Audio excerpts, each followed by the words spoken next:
Title: The House at the End of Baker Street. The following story is a work of fiction. Any similarities to real people, locations, or events are purely coincidental. This story is for entertainment purposes only. Viewer discretion is advised. There's something about delivering pizza that puts you in people's lives without them realizing it. For Jamie, it was a quiet job, low stress, good tips, and he got to drive around listening to true crime podcasts and World War II documentaries during his breaks. He was 22, small, about 5 feet 7 inches, barely 130 pounds, and still learning how to feel like a man in a world that often reminded him he wasn't one. The neighborhood around Baker Street was one of his regular routes. Most of the residents were friendly.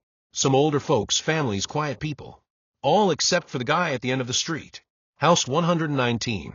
A big, crumbling place with overgrown hedges, windows always blacked out, and a rusted mailbox hanging crooked. The man who lived there never gave his name. He just grunted, paid in exact change, and snatched the box from Jamie's hands without a word. Jamie didn't think much of it until people started talking. An old man on the block mentioned strange screams coming from the house late at night.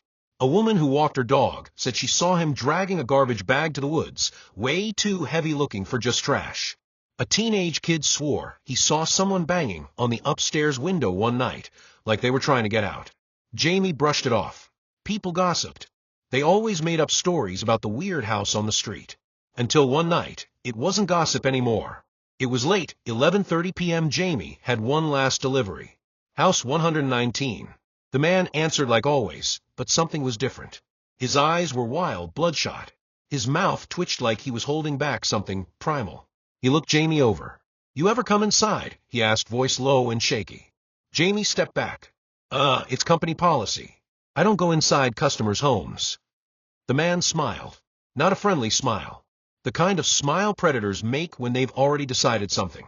"I insist," he growled, and before Jamie could run, the man lunged forward, grabbing him by the collar. Jamie struggled, kicked, but it was like wrestling a wall. The man yanked him inside with terrifying strength, slammed the door shut, and threw him to the ground. Jamie screamed, tried to crawl, but the man stomped on his back and punched him in the head until everything went black. He woke up in the dark, chained, bleeding, mouth dry. Next to him was another man, maybe 30s, his face bruised, his eyes nearly swollen shut. The man whispered weakly, "He's not going to let us go." Jamie shook, tried to stay calm. In the silence, he heard it. Knock, knock. Knock, knock, knock, knock. Then again. It wasn't random. It was Morse code. S-less. Jamie's brain jumped. He'd seen documentaries about it.